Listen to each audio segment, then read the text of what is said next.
Good afternoon. I'm Steve Beneteau, the outgoing director of the Ontario Geological Survey. I'd like to begin by thanking you all for joining us today. This marks the third year the open house has been held virtually, and I understand that we have over 680 individual attendees registered for this event. The opportunity to reach a geographically wider audience in a cost-effective manner is the biggest advantage of the virtual environment. We have paid close attention to attendee feedback, and based on your comments, have incorporated an in-person meeting, which I look forward to attending this Thursday at the University of Waterloo. Based on the success and accessibility of the virtual platform, we will also be webcasting Thursday's in-person session through Microsoft Teams Live and invite all our virtual audience to join us. For those who are attending their first open house, this annual event arose from a 5-year collaborative mapping and research program between the Ontario Geological Survey and the Geological Survey of Canada, as a means of keeping the groundwater community informed of our work and to gather feedback. Early successes saw this flagship event grow from 1 to 2 days and extended our programming to include Ontario conservation authorities. Even though our formal collaboration is over, we are pleased to keep the momentum of this valuable event going as a means of sharing the work of the Ontario Geological Survey and of our partners in the groundwater science. We have an excellent group of presentations lined up for you today, from talks within the realms of groundwater programs and policies to data, methods, and techniques, to land management practices and national perspectives. The Ontario Geological Survey is also excited to announce and present a sneak peek this afternoon of our new Geology Ontario product, which is scheduled for launch in the next couple of weeks. Backed by popular demand from last year, we are pleased to again have a series of short lightning talks presented by university students who are working on groundwater-related projects. These students are tomorrow's professionals, and we are pleased to introduce them and their great work. Thanks again for your interest in the Ontario Geological Survey and your participation today. I hope you enjoy the lineup and look forward to seeing everyone in person this Thursday. I'll now pass the stage over to Eric Boisvert, Groundwater Geoscience Program Manager at the Geological Survey of Canada. Eric? Merci beaucoup, Steve. Merci, Kayla. Merci, Rob. Et merci aux organisateurs. I first want to thank you for the opportunity for the Geological Survey of Canada Groundwater Geoscience Program to present their ongoing work in Ontario and for providing the opportunity to welcome all participants and presenters. My name is Eric Boisvert, and I acknowledge that I'm working on the traditional territory of Huron-Wendat people, Nayon-Wendat, here in Quebec. I'm the manager of the Groundwater Geoscience Program and honored to be involved in the 2023 Regional Scale Groundwater Geoscience in Southern Ontario Open House, organized with our colleagues from Ontario Geological Survey, Conservation Ontario, and IH. The GSC's groundwater program has been active since 1993, but under this current form since 2003. Depending how we calculate things, it's either 30 years of groundwater science programming at the GSC, or if we ignore anything before, or 20 years of the program in its current form. One of the first projects in 2003 was Oak Ridge Moraine in the Greater Toronto Area, and we've since had several productive collaboration with Ontario. 2023-2024 will be the last year of this phase and of the program, and we are preparing for the next 5-year cycle. Program objective always been, of course, aligned with NRCan priorities, but also greatly influenced by reports published in early 2000, including the Canadian Framework of Collaboration in Groundwater, edited by Alfonso Rivera, that foster a strong collaboration between provincial, territorial, and federal agencies. We will soon seek input in defining what your next program, phase stating in April 24th, will look like. Budget 2022 gave substantial resources to the Geological Survey of Canada to secure mineral resources to drive our energy transition. And those resources include a strong environmental, social, and governance component. We feel there's an obvious role for groundwater science to support this ambitious goal. The program hosts a quarterly national dialogue on groundwater with provincial, territorial, and federal representatives to exchange our current and future activities, success, and challenges in groundwater science. We greatly value the opportunity to communicate program activities to colleagues in Southern Ontario. This event is an ideal forum to communicate your concern and input via the Ontario Geological Survey and the Ministry of Environment and Conservation and Parks, with our regular participant and presenter in the National Dialogue on Groundwater. You have probably heard plans of the Canadian Water Agency. The development of this new agency is being led by ACCC and AFC, and we continue to follow with interest announcement of the formation, mandate, and location of CWA from Environment Canada and Climate Change. Merci aux organisateurs pour ce premier séminaire post-pandémique. Certains d'entre vous ont la chance de se rencontrer en personne. Les rencontres virtuelles, c'est bien, mais rien ne remplace une discussion face à face.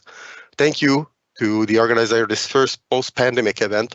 Some of you guys are lucky to meet in real. Virtual meetings are great, but nothing replaces face-to-face.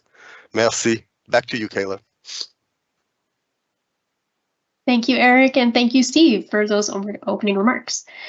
Next up, I would like to welcome Darla Bennett, Indigenous Geoscience Liaison with the Ontario Geological Survey, to give today's land acknowledgement. Go ahead, Darla, whenever you're ready. Thanks so much. So as Kayla mentioned, my name is Darla Bennett, and I'm an Indigenous Geoscience Liaison at the Ontario Geological Survey. If you will be present at the in-person session later this week, you will hear my take on a land acknowledgement. Land acknowledgements are a little bit difficult to do in a virtual setting, and so today I've been asked to talk a little bit about the background of land acknowledgements and my take on how to craft one. So you've likely heard and read many land acknowledgements over the past few years.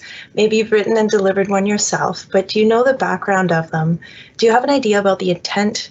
Do you know how to write and deliver one that is meaningful and addresses the intent and the history?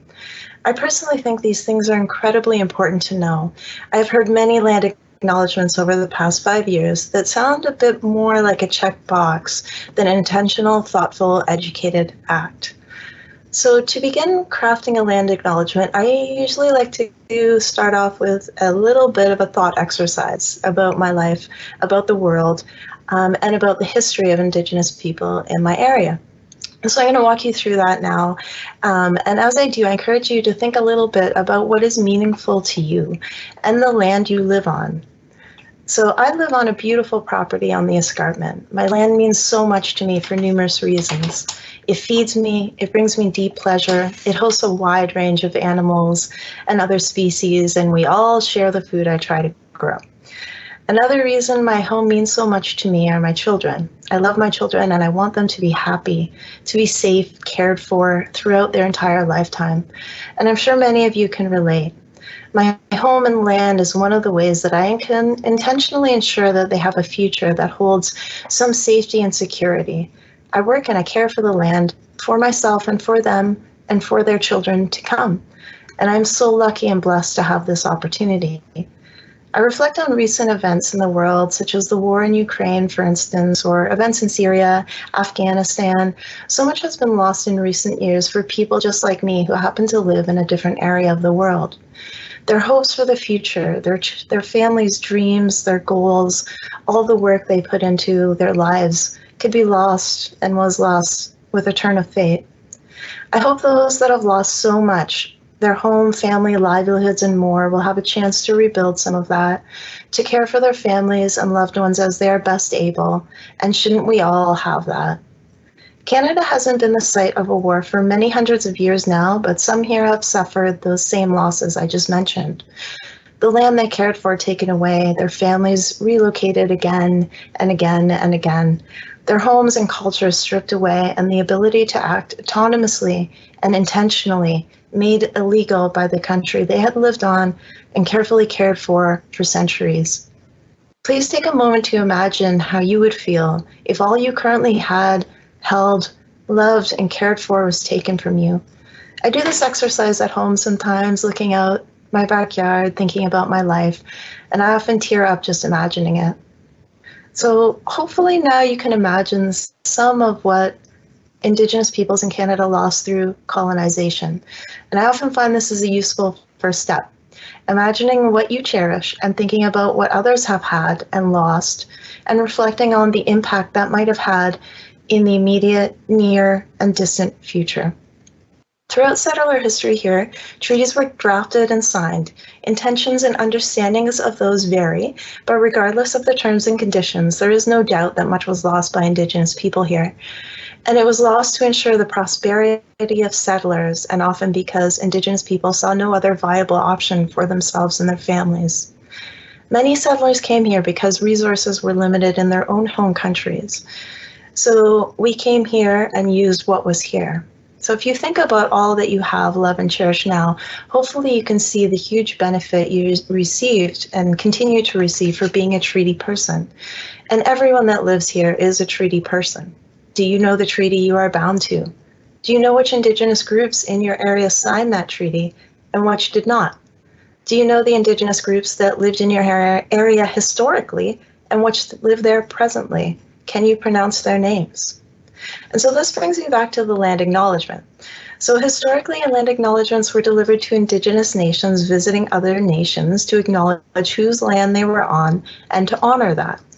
Settlers intending to craft meaningful land acknowledgements should spend some time learning about the history of each Indigenous group in their area. They should spend some time learning about the important events in those communities, important figures and their contributions. And they should definitely spend some time learning about how to properly pronounce the names of Indigenous nations. Land acknowledgements have come into larger practice in part due to land claim negotiations, the overturning of the idea of terra nullius, and the Truth and Reconciliation Commission's call to actions. If you don't know some of the answers to the questions I've asked throughout this little talk, you likely aren't ready to write a land acknowledgement that is more than a checkbox. And at that point, why are you doing it? A more important part of the land acknowledgement, beyond the knowledge piece, is how you will affect change. Change in attitudes, barriers, a change in knowledge and access. What measurable actions are you taking to right some of the injustices that have occurred here and from which you have benefited from?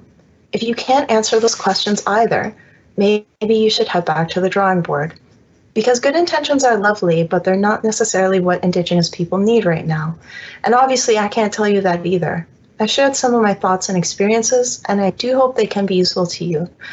But there are over 130 diverse Indigenous communities across just Ontario alone. And I don't know the background of all of them, or their feelings on land acknowledgements, or numerous other issues. And if you want to write an intentional land acknowledgement that has meaning and measurable outcomes, I encourage you to read, to learn, and if you can, ask. This is what I have done and I continue to do. So miigwech, naiwen, marcy, merci, and thank you.